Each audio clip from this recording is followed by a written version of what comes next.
why would we discuss local government cuts? Like anything, there's lessons to learn. It's important why we need to, how we're going to rebuild broadly. But, quite importantly, local government employs over 2 million people. Unison claim over 600,000 local government members. There's 50,000 FBU members, many of whom are employed by councils. So there's potentially a huge avenue for struggle. So I want to give this talk in like 4 parts. That is, in brief, how to win, how to lose, why we might keep losing, and how we might go about reversing that. So, as said, I'm not going to pretend to have all the answers, but I wanted to put across some points for discussion and some interesting bits of history that might help us shine a light on how we move forward. So let's start in Derbyshire. So, for those not familiar, Clay Cross is a small former mining town in northeast Derbyshire. It's got a population of about 10,000 people. It's the birthplace of Dennis Skinner, who was the Bolsover Labour MP for 49 years, and also Arthur Henderson, who was 3 times leader of the Labour Party. So despite its size, it features quite prominently in Labour Party history. Although first and foremost, at least in my view, it's this struggle, this battle between an urban district council and the government over rent rises that really is the most significant part of Clay Cross's history. So what I put up is this picture, which shows one of the many marches through the town. The banner shows actually the prominent slogan of this struggle, and that's Clay Cross will not implement the Act. But what was this Act, and where was all the outcry? What was all the outcry about? So in 72, the Heath-led Tory government introduced this thing called the Housing Finance Act, which became effective in October that year, which would lead to rent rises for all council tenants of £1 a week, a charge that would have hit the working class in Clay Cross disproportionately. So rightly, this was denounced by Labour within local parties, and then the Labour Party National Conference in 72, where the party actually pledged to campaign with tenants, trades councils to resist the Act. Now, at that time, Labour actually had a lot of councillors, had more councillors than any other party, had more councils than any other party, and certainly enough to build a big national campaign against implementation of the Act. And also many pledged to, but none quite with the level of Clay Cross. Despite the fact that there were rent strikes happening in a large number of other constituencies, and that these were coordinated with trades councils, only Clay Cross actually went ahead and kept resisting. So what was the difference here? Simply put, they had councillors who, when they said no, they meant no. Okay, they were proud of their record. They'd ensured low rates for their tenants. They had brought in 24-hour wardens. They'd undertaken a major housing rebuilding programme, and they weren't going to let any of that be tarnished if they could prevent it. So by January 1973, literally months after Labour Party National Conference, Clay Cross are left on their own, at which point you've got basically 11 councillors who are refusing to implement this Act in a town of less than 10,000 who were still refusing to obey the government's orders. And of course, the government doesn't like that.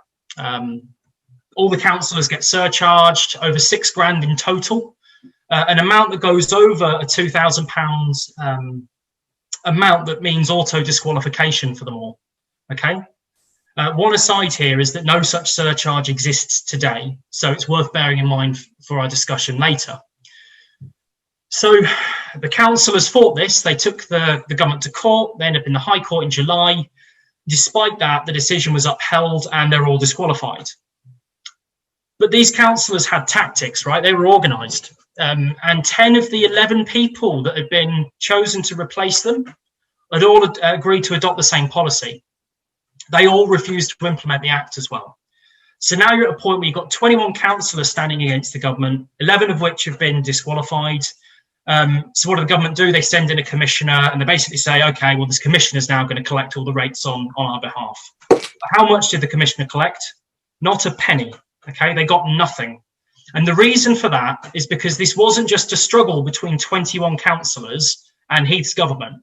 This wasn't MPs versus councillors in this town. It was between an entire community alongside decent representatives and the government. Okay, when the commissioner turns up, no office or desk spaces are made available for them in the council because the workers refuse to give them that space. When they go to give their press conference on day one when they arrive, there's jeering, there's demonstrations at the press conference, and this guy just has to leave town. He has to go and live in a hotel 6 miles outside of the town to actually do any of this work that he ultimately fails to get anything done for. So the whole time this is happening, the council is setting their own rate, and ultimately in April, the commissioner is recalled. Now, unfortunately, it's not because the government have given up on this fight. It's because they decided to abolish this council in the meantime. So instead of force the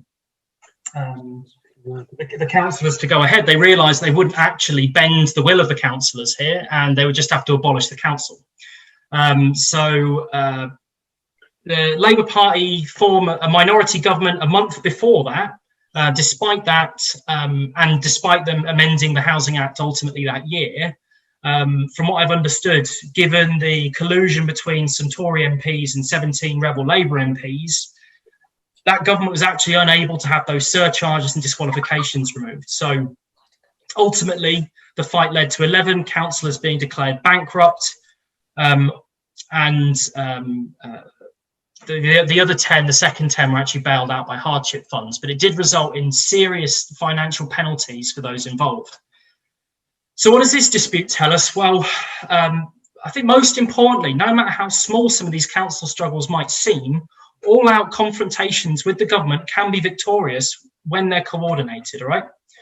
You do need decent councillors, you do need a militant Labour movement, and they both need to be prepared to wage a struggle. Now, the modern conditions that, the bankruptcy risk that Clay Cross councillors ended up with no longer apply, neither do disqualification rules, but neither do we have a Labour movement that's anywhere near as powerful as the one that was present in Clay Cross. So much as, future Clay Crosses could emerge, and, it's our job as socialists to help build struggles like that. As we'll see in the next disputes, local government struggles are often settled by the conditions of the wider class struggle. So I put up here a couple of the timelines. I can send these slides out if people are interested, but that's just to try and give a bit of a handle on when things are happening. But let's move forward a few years. I want to talk about the 80s for a bit. So before I start here, I did want to highlight this workplace bulletin from the time. This is put out by Lambeth NALGO. That's the National Association of Local Government Officers. I put this up not because it says anything important, but because actually I think it's a great example of what workers do still in some places, but not to the extent that they did then. Things that should be the norm, local government workers putting out bulletins to help organise their colleagues. But I think there's another reason that I put this up, and that's that this exemplifies that these struggles in councils aren't just battles between MPs and councillors, they're class struggles, right, in which the workers on the councils, the workers who work for these councils, are absolutely central to any fight. So a little bit before this, Labour win a majority in 74. There's huge class struggle at this time. You've got the winter of discontent in 78, 79. Thatcher, however, wins in 79 and goes to war with the Labour movement. The point of saying this is that there's battles against inflation, against low pay, and they're strong and they're widespread. And the Labour movement is confident at this time. Okay, since 1926, we haven't seen strikes like it. Okay, the general strike is what I'm referring to there. Trade union membership's at its peak, and among these activists, you've got people turning towards the Labour Party. They can see this as a new avenue for struggle to actually achieve the ends they seek. You've got revolutionary groups, Marxists, entering the Labour Party, and over the period of the late 70s, they are, getting themselves into prominent roles, not only in the party, but also in local government. Ted Knight's elected leader of Lambeth Council in 1978. And, the councillors are confident. They want to take on the government, and many of them are quite serious about that. What they saw their role as was to do to Thatcher what the 1970s left did to Heath. But there were disagreements on how to do this. So, one crowd of people who were sort of anti-rate rises, pro-cuts. You've got another group of people who are anti-cuts, but, kind of in favour of rent rises to pay for services. And then you've got some people, I think, a bit more principled, who argue no to both, no cuts, no rate rises. So the pro-cut crowd were largely like the right wing, and I don't really want to spend much time discussing them. But you've got this left-wing pro-rate left who, includes, their arguments include a level of progressive content. It includes people like Ken Livingstone at the time, and they were saying, rate rises aren't passed on to those on housing support. They buy us time, and, they're not as bad as cuts. True, but they're not actually a great strategy either, and that is demonstrated shortly. So you've got councils at the time, this is the early 80s, passing 30-40% rate rises, which actually, are hitting local businesses, small businesses quite hard, and they make this known to the Tories. Thatcher's not happy about councils making big rate rises to pay for local services. She wants to defeat all of that. So start of 1982, however, Thatcher's also doing really badly. The Tories are third in the opinion polls. So what does anyone who's doing really badly do? They go to war, starts waving the flag, sends troops to Falklands. And by, midway through 1982, Thatcher's gone from opinion polling of like 25 points up to like 55, 60, holds a 30-point lead over Labour. And, couple that with the split with the SDP, within months, Thatcher's got 144 parliamentary majority. Okay, and we're still feeling the effects of that period today. But what's important is that within a year, she's able to pass this new thing called the Rates Act.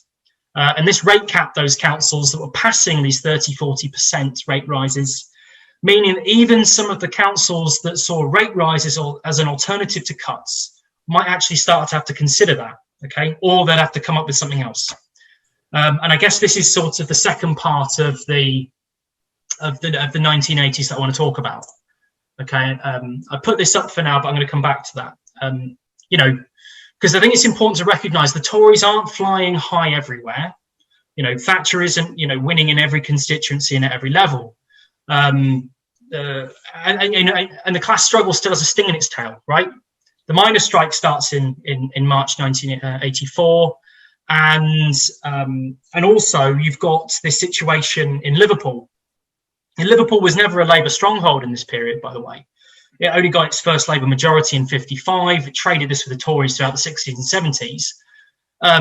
But despite, Labour winning in 74, the Tories in 79, Liverpool Council had no overall control until 1983, when it formed a majority. Liverpool was a strong area for the militant tendency, who amongst them had elected some councillors. They were sort of less central to the debates in the earlier years about rent rises versus cuts, but they'd actually adopted the position of no cuts and no rate rises.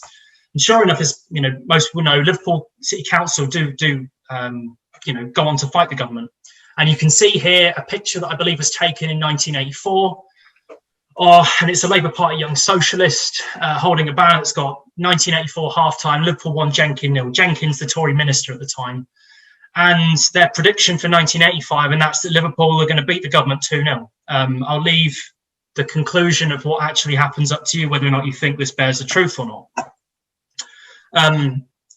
So over the course of 83, series of by-elections mean that but by 1984, there are quite a few militant councillors in Liverpool, and at the time of budget setting day, no one can actually pass a budget. So the militant left propose an unbalanced budget, doesn't pass because the Labour right won't back it. The Liberals in Liverpool, who still have quite a sizable number, propose a cuts budget, but that refuses because the Labour Party won't side with the Liberals. So Liverpool ends up in this stalemate in 1984, where it can't get a budget through the council. Okay. So within 2 months, there's a new set of council elections. Labour gain more seats, which actually puts the left in control in Liverpool's Labour group. I mean, albeit Derek Hatton is the sort of deputy at this time of Liverpool Council, it's widely acknowledged militant of the controlling faction in the group. And crucially, despite the fact they've now got a majority, they refuse to pass a budget. They threatened to pass an unbalanced budget, but they never actually passed an unbalanced budget. At this time, the miners' strike is at its peak, okay? You know, it started unofficially a few months prior to this, but, you know, by May, June, it is, you know, it's at its height. It could even win at this point, you know, and Liverpool know this, the Liverpool councillors know this, which is why sort of the next sort of decisive act that Liverpool Council make, you know, could be extremely destructive. And I think I'd argue that it was so destructive. July comes round and there's, you know, there's some negotiations between the government and the council, and the council agrees to make a deal with the government, okay? And this would mean that they get some rate rises, you know, they agree to some rate rises, but also the government would give them a whole bunch of money, okay? Money that they can use to build some of the council homes that they promised. And, you know, actually this was really quite popular. People were happy with them making this deal. You know, Liverpool had held firm, demanded more, and squeezed money out of Thatcher's government in a way that no other council had managed to do, you know, just by not passing a budget. Okay, and the wider left noticed this, you know, as though Liverpool had laid out some magical blueprint that would lead to a national rebellion in which we can bring down Thatcher and not actually pass on any cuts or rate rises to any local council residents. But there's something quite crucial that's missing in all of that. And that's that during the negotiations, and this is confirmed in Hatton's memoirs, the government admits something. It says, we had to tell Patrick Jenkin, the Tory minister, to give you the money. At this stage, we want Scargill. He's our priority, but we'll come for you later, okay? The money that Liverpool won from the government was because Liverpool had not passed a budget at the same time as the peak of the miners' strike, okay? Thatcher was happy to appease Liverpool's militants if it meant they could focus on beating the miners instead. She didn't want a war on two fronts in which she had to fight the miners here and Scargill, Liverpool Council and Hatton here. So, you know, nevertheless, the left cap rate councils thought that there could be a way out, a way to not pass cuts and beat Thatcher. You know, later that year, the left in local government held a conference. They proposed a rebellion, the rate cap and rebellion, whereby, you know, 15 councils pledged the same strategy that Liverpool did in 1984, that none of them would pass a budget and threaten unbalanced budgets as a way of draining concessions out of the government. But within months, as we all know, the miners' strike comes to a historic defeat, okay? The miners' strike's no longer there. And the Rates Act, which I mentioned earlier that Thatcher had passed, actually means that if you don't pass a budget, you're open to legal surcharge as a council and legal threats start coming in. So you've got 15 councils in December 84 that are like, we're going to do what Liverpool did. And one by one, all of them fall. They all begin to back down because they're getting legal threats come due. We're gonna charge you for this. You know, you can't do this. Basically, it's illegal. So they might have had a chance if they stuck together, but they didn't. By June, basically all but two remain: Lambeth Council and Liverpool Council, and both of those adopt different strategies at this point. Lambeth actually hold out the longest. They hold out till July, but they pass a legal budget. And every council that's involved in this in Lambeth, it ends up being surcharged and barred from office. Something slightly different happens in Liverpool, and the struggle goes on a bit longer, and that's that Liverpool will end up passing an unbalanced budget in June like they threatened to do. But at this point, you know, you might have expected those councillors to be calling for mass demonstrations, strikes in support, but that wasn't the case. You know, they made a tactical decision to not do that, despite them happening in the previous year, by the way. And ultimately, this inaction costs them. The unbalanced budget actually cannot last until the end of the year. They don't have enough money in the bank. So by mid-September, the council issues 90-day redundancy notices to all of its staff, right? Do you imagine a worse way to drive a wedge between yourself and the local Labour movement than threatening all of your staff with redundancy notices? This goes as badly as you can imagine. The NALGO go on strike for a day. The NUT take the council to court. And the council's response is like, oh, you know, it's not us. This is just a tactic. But because they hadn't been like central to this fight, they hadn't been calling people out. When they turn around and say we're calling for a general strike, it loses, you know, 47-53 on the vote, and ultimately, you know, is defeated. So no general strike, but also, you know, they're in this position where they've got to start balancing the books, you know, in their view. Eventually in November, they find a plan. Money was found. They're going to borrow it from somewhere else. They'd actually made cuts in this time because of the dispute because the way the dispute had been going on. They'd been turning the heating off and things like that, and they'd not been replacing stationery, but they were passing cuts. They also agreed to borrow some money from a Swiss bank, a deal that was made months previous to this. So despite the rhetoric of, calling an all-out strike, they'd actually agreed to borrow money from a Swiss bank. So we're in this position now where they pass a budget, but by 1986, the same period comes around again, and Liverpool, sure enough, like everyone else, pass a cuts budget. The councillors are all still surcharged, many disqualified, and this leads to the expulsions of many prominent militant activists. So after all that, where success could have beaten Thatcher, the left crumbles, okay? And there hasn't been a struggle in local government on this scale since. There are many lessons from this dispute, and I don't want to go into them all because I think it's better to have that in discussion, but it seems key that, a leadership that was rooted in class struggle could have resulted in victory. It could have even toppled Thatcher. The left were organised, they were speaking, they were holding conferences. Industrial struggle was live, but soon after that, it's gone, and it's gone in a very permanent way. Instead, 87, under Kinnock, Labour make no pitiful gains in the general election. Thatcher remains in office, goes on to introduce the poll tax. I think that's beyond the scope of this talk. It's worth an entire talk in its own right.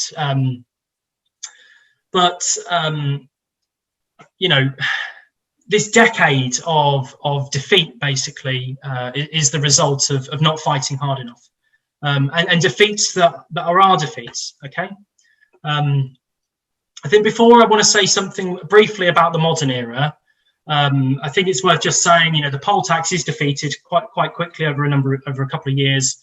Thatcher goes, Major comes in, NALGO, NUPE, COHSE, which is a health services union, form Unison, and then in 97, Blair comes in. And I kind of call this the making of the next period, right? And, Blair doesn't want to wage industrial struggle. Blair doesn't want to see strikes. He's not going to undo Thatcher's anti-union laws. He will fund local government schools and the NHS, but this is going to cost us structurally. There's going to be outsourcing. We're not going to win big pay rises. We will start to see the wholesale privatisation of the NHS and education. And we're going to be left in a position where the Tories and Lib Dems, when they come in 2010, just smash our class even further. So I put these three pictures up because I think they exemplify these aspects of Blair's regime and its aftermath. The top one is 2002 firefighters strike. They went on strike over pay. This culminates 2 years later in the FBU disaffiliating with the Labour Party over, disagreements in policy, and no doubt this dispute had a big handle in that. The bottom left is a local strike in Stevenage. You can see me in the bottom left of the picture, actually, which was a struggle against academisation. Academisation began under Blair. And then on the lower right, the 2011 public sector pension dispute, which involved Unison, PCS, UCU, others. But ultimately, the legacy of Blair, goes on to are these things entirely, these struggles that we still have to keep facing. Cameron wins the 2015 election, introduced Trade Union Act, and we haven't seen any big public sector strikes in the way that we have in 2011 since then. Basically, my point being, Blair could have ripped up those union laws and kept them in place. And the industrial terrain on which we are now fighting is not just Thatcher's, it's not just Cameron's, but it's Blair's too. So I guess I want to finish here. And that's where we are now. Corbyn was elected in 2015, and that could have began a big wave of mass struggle against cuts in local government and elsewhere. And it should have been. Lefties have been and still are being selected to be councillors, all over. I'm an example of that. But one of the rules for local councillors means you can't vote against cuts. So you can't vote against legal budgets, otherwise you get suspended. There was no struggle against that in the last 5 years under Corbyn. In fact, I'm pretty sure it even came in under him. Momentum has its own councillors network. The question is where are they? Earlier this year, Socialist Campaign Group of Labour councillors formed. Both of these must have central roles, surely, of coordinating the left in local government, particularly the councillors. but so far they haven't culminated in any form of like major rebirth, major revival of lefty councillors. So the response to the Labour movement has not been groundbreaking, right? Even under Corbyn, industrial struggle, industrial militancy falls, membership's down further, there's less strikes, there's less reps, less branches. I don't think it's all their fault, right? Corbyn, McDonnell both attended picket lines. They got behind the junior doctors in 2016, told MPs that was their job. But I don't think it's fair to let this moment pass without saying that the position Corbyn found himself in, he shouldn't have just been telling supporters to, become Labour council reps, to become MPs, but to become class struggle fighters, okay? Now, as said earlier, and I think this is probably like the most crucial aspect of the talk, the victories of the past and the defeats were founded on the strength of the industrial labour movement, right? And that as much as true if it's a victory or a defeat. And there's no corner cutting either. Preston model is not socialism. The Preston model is local insourcing and private partnerships. In London we've got a momentum council. So council's the Haringey development vehicle, but it's still not stopping the demolition of the Latin village. We've got a strike in Tower Hamlets at the moment, a strike which has been suspended. You've got councillors in support of that, but this dispute is slowly fizzling out. Okay, we can't let that. Unison are electing a new general secretary. There's an argument that a class struggle fighter could win this and help inspire a fight back in local government, but that that person has to win. Okay, COVID. I've given a talk on this elsewhere, and I point people to that to go into the sort of the numbers and why this is how we've arrived at this. But you got 10 or 20 billion pounds of cuts in local government on the horizon. This surely must produce some further struggle, but at the moment it doesn't seem to be reviving any. We've got these networks, and we've got lots of lefty councillors, but how many of them are talking about fighting capitalism? How many of them are talking about defying the government in the way that Clay Cross did, even in the way that, albeit landed in defeat, the left in the 80s did? So I think the answer now, right, is as it always has been, and that's without a fight. We're never going to win. We'll always lose. And every one of these examples provides an opportunity to wage a class struggle, to fight back and actually win. The surcharges are gone, the disqualifications are gone, and I think it's about time that we had our generation of Clay Cross.